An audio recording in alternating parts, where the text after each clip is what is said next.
Welcome to red TV. నేను మీ తేజ. ప్రస్తుతం మనతో పాటు సీనియర్ జర్నలిస్ట్ కిరణ్ గారు ఉన్నారు. నమస్తే సార్.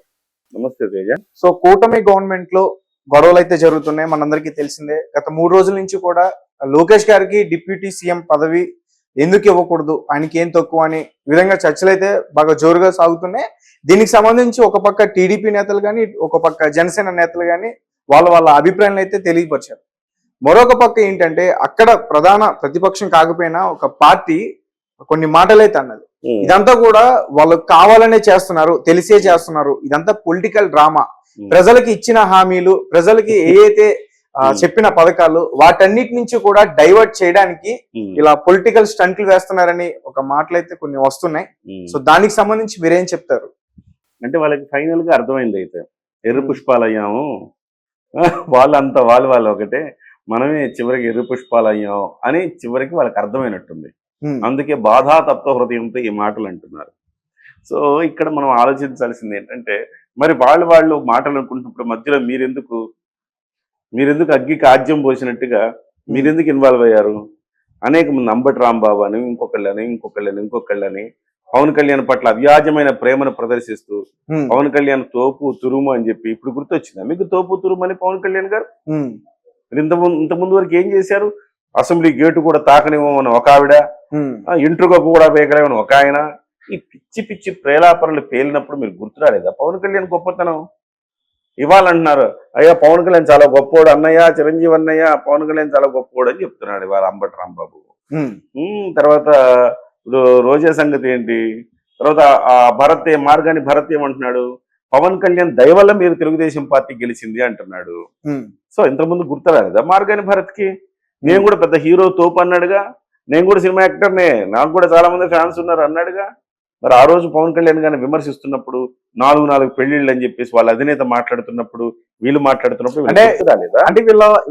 అంటే వీళ్ళు ఇలా పొగుడుతున్నారంటే, అంటే పవన్ కళ్యాణ్ పొగుడుతున్నారంటే తెలుగుదేశం వాళ్ళని రెచ్చగొట్టడానికి అనుకోవచ్చు. అదే నేను అంటుంది. అదే మీరు ఈ చలి కాచుకున్నారు కదా, మంటేసుకుని చలి కాచుకున్నారు కదా, మీరు అప్పుడు అర్థం కాలేదు. మీరు ఇప్పుడు మీకు అర్థమైంది ఎర్ర పుష్పాలయం ఫైనల్ గా మనం అని చెప్పి ఇప్పుడు అర్థమైంది. నిజంగా ఇది ఈ రాజకీయ పబ్బం గడుపుకోవటానికే చేస్తున్నారు అంటే గనక మరి మీరెందుకు ఇన్వాల్వ్ అయ్యారు? ఆ రోజు మీ తంపులు పక్కన పెట్టి పలానా పథకం అందలేదు, పలానా కార్యక్రమం జరగలేదు, పలానా రోడ్డు వేయలేదు, పలానా అభివృద్ధి జరగలేదు అని అడక్కపోయినారా? అసలుకి ఎంత దౌర్భాగ్యమైన పరిస్థితుల్లో వైసీపీ ఉందంటే ఇవాళ రాష్ట్ర ప్రజలు చేదరించుకుంటున్నారు. ఆ 11 నియోజకవర్గాల ప్రజలైతే ఎందుకు గెలిపించాం రా వీళ్ళని అనుకునే పరిస్థితి తయారైంది. ఎందుకు అంత దిగజారిపోయింది? ఎందుకంటే మీరు అసెంబ్లీకి వెళ్ళరు, ప్రజా సమస్యలు మీకు పట్టవు, ప్రజా సమస్యల మీద చర్చించరు. మీకు కావాల్సింది రాజకీయాలే. మరి మీరు రాజకీయాలు మాట్లాడకుండా మీరు అభివృద్ధి మీద మాట్లాడండి, సవాల్ చేయండి, అధికార పక్షాన్ని సవాల్ చేయండి. మేము ఉన్నప్పుడు రోడ్లు ఎట్లున్నాయి, మీరున్నప్పుడు రోడ్లు ఎట్లున్నాయి, సవాల్ చేయండి. ఆ రోడ్ల స్థితిగతులు ఏంటో తేల్చుకుందాం. ప్రజలు కూడా చూస్తారు కదా, మజా చూస్తారు, తమాషా చూస్తారు కదా. సో అలాగే మీరున్నప్పుడు పోలవరం ఎక్కడ దాకా వచ్చింది, ఇప్పుడు ఎక్కడ దాకా వచ్చింది, చర్చలు పెట్టుకోండి. సో ఇంటింటికి పెన్షన్ అందుతుందా లేదా చర్చలు పెట్టుకోండి.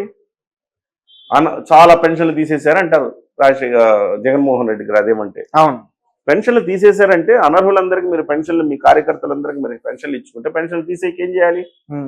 అర్హత లేని వారికి కూడా వాళ్ళు పెన్షన్ ఇచ్చారా?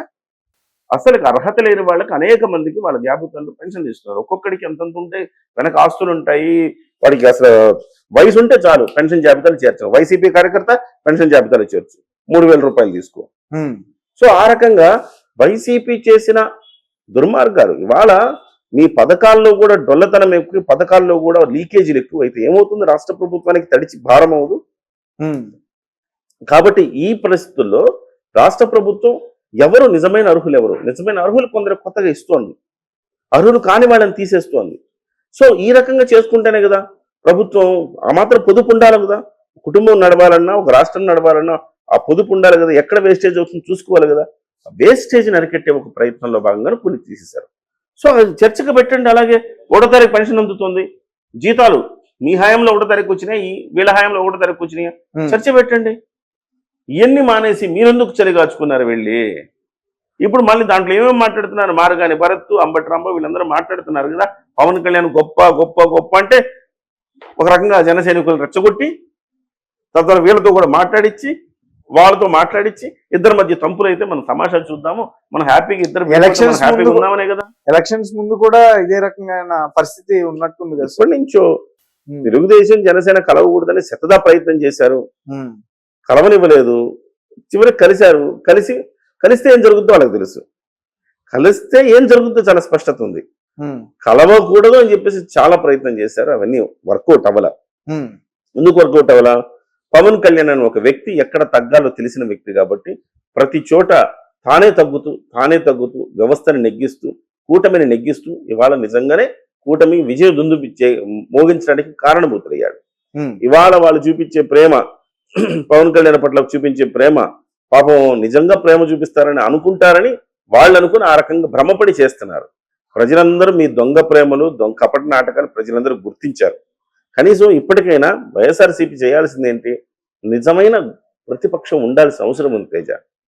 ఎంత పెద్ద రాష్ట్రమైనా, ఏ దేశమైనా, రాష్ట్రమైనా, ఎవరైనా, ఎక్కడైనా నికార్సైన ప్రతిపక్షం ఉండాల్సిన అవసరం ఉంది. అవును, నికార్సైన ప్రతిపక్షం ఉంటే మాట్లాడగలుగుతుంది.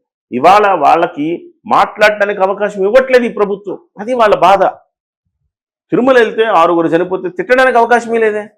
పవన్ కళ్యాణ్ నేరుగా క్షమాపణ అడిగితే ఏం తిడతాం? ఇంకా జనంలో ఎక్కడికో వెళ్ళిపోయింది కూటమి ప్రభుత్వం. ఇంకేం తిట్టారు వీళ్ళు? అరే ఛాన్స్ మిస్ అయ్యామే అనుకుంటున్నారు.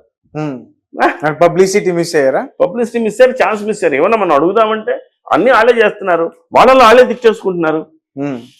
వాళ్ళల్లో ప్రభుత్వం ఇక్కడ తప్పు చేసిందంటే అంగీకరిస్తున్నారు. ఎస్, అంగీకరిస్తున్నారు. ఇక కొత్తగా వాళ్ళు అంగీకరించకపోతే నువ్వు ఏదైనా వాదనకు ఛాన్స్ ఉంటుంది. తెలుగుదేశం వాళ్ళు ఏమన్నారు? ఇందులో కుట్ర ఉంది అన్నారు.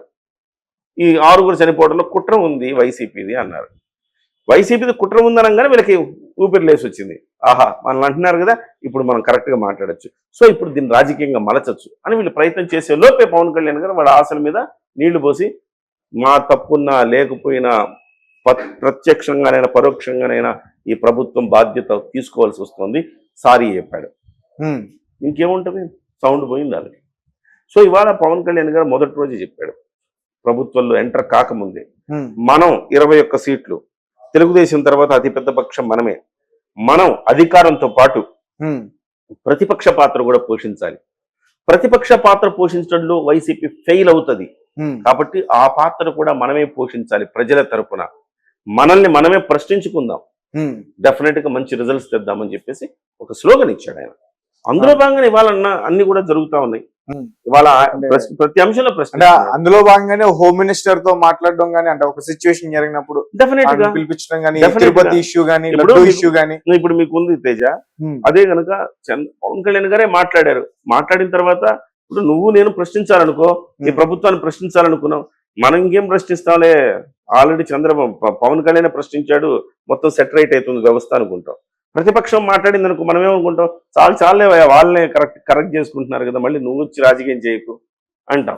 సార్ వాళ్ళకి వాయిస్ పోయింది అక్కడ. తిరుపతి లడ్డు విషయంలో నో వాయిస్, తొక్కిసలాట విషయంలో నో వాయిస్. అన్ని ప్రధాన ప్రతిపక్షం పాత్ర కూడా పవన్ కళ్యాణే పోషిస్తున్నప్పుడు కొత్తగా వాళ్ళ పాత్ర, వాళ్ళ వాయిస్ వినిపించడానికి అవకాశం లేకుండా పోతుందన్న ఒక దుగ్ధతోటి వాళ్ళు ఈ మాటలన్నీ మాట్లాడుతున్నారు. ఇవన్నీ ఒక ఎత్తు అయితే వైసీపీ వాళ్ళకి అంటే ఒక భయం కూడా ఉందనుకోవచ్చా? అంటే ఒకవేళ మనం కొంచెం ప్రతిపక్ష హోదా తనంగా మాట్లాడితే ఎక్కడ అరెస్ట్ చేస్తారు, ఎక్కడ జైల్లో పెడతారు, ఇట్లాంటి భయం ఉందనుకోవచ్చా వాళ్ళకి? అట్లా భయపడితే వాళ్ళు ఇంక రాజకీయాలుగా అనర్హులు కదా తేజ.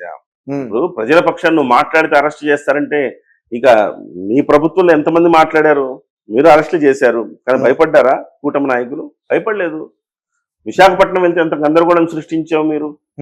పవన్ కళ్యాణ్ గారిని కనీసం కారు నుంచి బయటకు వచ్చి అభివాదం కూడా చేయకుండా మ్యాన్ హ్యాండలింగ్ చేశారు కదా ఆ రోజు మీరు. పవన్ కళ్యాణ్ గారిని ఒక హోటల్లో పెట్టి బంధించారు కదా మీరు. మరి ఇంత జరిగింది అప్పుడు, కానీ మాట్లాడకుండా ఉన్నారా? మరి మాకేదో జరుగుతుంది, మేము మాట్లాడితే వాళ్ళ మీద మా మీద కేసులు పెడతారు ఇలా అనుకున్నారనుకో, వాడు రాజకీయ నాయకుడికి అన్ఫిట్ కదా, ఆ పార్టీ రాజకీయాలకు అన్ఫిట్ కదా. సో అది ఇప్పుడు ఆ రాజకీయ పార్టీ అన్ఫిట్ అని జనం ఆల్రెడీ డిసైడ్ అయ్యారు. రాబోయే రోజుల్లో ప్రతిపక్ష వాళ్ళకి కూడా ఈ పార్టీ అర్హత లేదని డిసైడ్ చేస్తారు. సార్ అంటే ఇవన్నీ కాదు అసలు, అంటే ఈ డిప్యూటీ సీఎం ఆ పదవి లోకేష్ గారికి ఇవ్వాలన్న గొడవ, అసలు రాజేష్ మహాసేన గారికి తెలుగుదేశం పార్టీలో సభ్యత్వం ఉంది, ఎమ్మెల్యేగా టికెట్ ఇచ్చి మళ్ళీ వెనక్కి తీసుకున్నా గానీ ఆ పార్టీకి సంబంధించిన సభ్యత్వం అయితే అనుకుంది. జనసేనకి లేదు, అందుకనే అతను ఈ విధంగా మాట్లాడాడు అనే ఒక. జనసేనకి ఏం లేదు, జనసేన పార్టీలో అతనికి సభ్యత్వం లేదు అని ఎందుకుంటుంది అతనికి జనసేన పార్టీ? ఇవ్వలేదా లేకపోతే ఏంటి? జనసేన పార్టీ అలాంటి వాళ్ళని చేర్చుకోదు. ఫస్ట్ ఆఫ్ ఆల్ మీరు రాజేష్ మహాసేన చరిత్రను మీరు ఒకసారి చూడండి.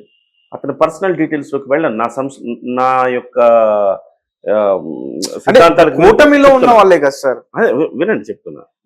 ఆయన పర్సనల్ థింగ్స్ లోకి వెళ్ళను. ఆయన మీద అనేక ఆరోపణలు ఉన్నాయి. నేను వెళ్ళను ఆయన పర్సనల్ థింగ్స్ లోకి. వ్యక్తిగత జీవితాన్ని నేను టచ్ చేయకూడదని నేను అనుకున్నాను. అది పద్ధతి కాదు. రాజకీయాలుగానే మాట్లాడుకున్నాం. సో ఆయన ఫస్ట్ ఏం చేశాడు?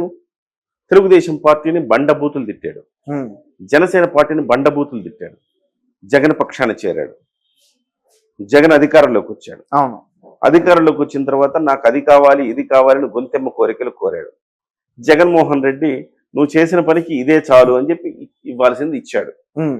ఇచ్చిన తర్వాత ఆయనకి నచ్చలేదు, సాటిస్ఫై అవ్వలేదు. అవ్వకపోతే ఇంక మళ్ళీ జగన్మోహన్ రెడ్డి మీదనే బాణం ఎక్కువ పెట్టాడు. తన మీద తన కాన్ఫిడెన్స్ ఎక్కువ. నేను చెప్పేస్తే నా దళిత సోదరులందరూ వినేస్తారు అనుకుంటాడు. దళిత సోదరులు వాళ్ళు కూడా తెలివైన వాళ్ళే కదా.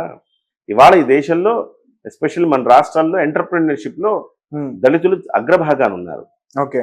సో కమ్మలు, రెడ్లు వీళ్ళు స్వతహాగా వాళ్ళకున్న ఆస్తిపాస్తులతో ఎంటర్‌ప్రెన్యూర్‌షిప్లు అయితే ఇవాళ దళితులు అవకాశాలను అందిపుచ్చుకుని ఎంటర్‌ప్రెన్యూర్‌షిప్ లోకి దూకడానికి చాలా సిద్ధంగా ఉన్నారు. చాలా మంది చేస్తున్నారు కూడా. అలాగే దళితులు అన్ని రంగాల్లో ముందుకెళ్తున్నారు. ఐఏఎస్, ఐపీఎస్ ఈ రంగాల్లో ముందుకెళ్తున్నారు. ప్రతి విషయంలో దళితులు ముందంజ వేశారు. ఇవాళ బాగా అవేర్నెస్ పెరిగింది. మహాసేన రాజేష్ చెప్పేస్తే వినేసి అబ్బో మన మహాసేన రాజేష్ చెప్పారని అనుకునే పరిస్థితుల్లో దళితులు ఎవరు లేరు. ఇవాళ ఖచ్చితంగా చాలా తెలివిగా ఉన్నారు.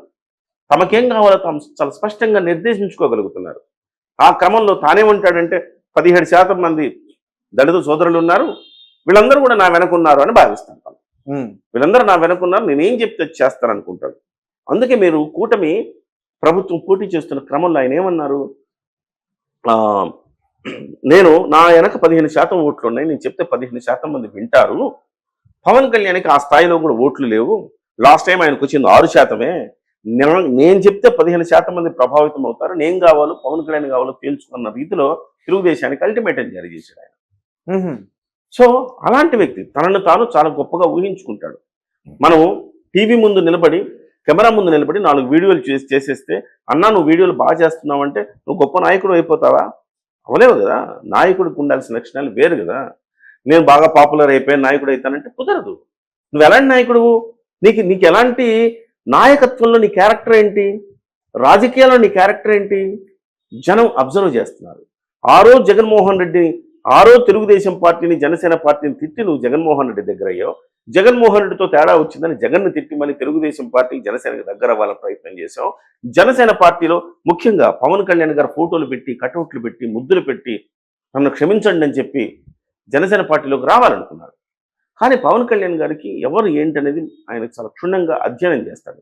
అధ్యయనం చేసి పార్టీలోకి తీసుకోలేదు. ఆయన తీసుకోకపోతే ఆ కోపంతో తెలుగుదేశం పార్టీలో జాయిన్ అయ్యాడు. తెలుగుదేశం పార్టీలో జాయిన్ అయినప్పటి నుంచి జనసేన మీద కక్ష పెట్టుకున్నాడు. పి గన్నవరం సీటు ఆయనకు అనౌన్స్ చేసిన తర్వాత ఆయన గతంలో హిందూ మహిళల మీద చేసిన వ్యాఖ్యలు వైరల్ అయినాయి.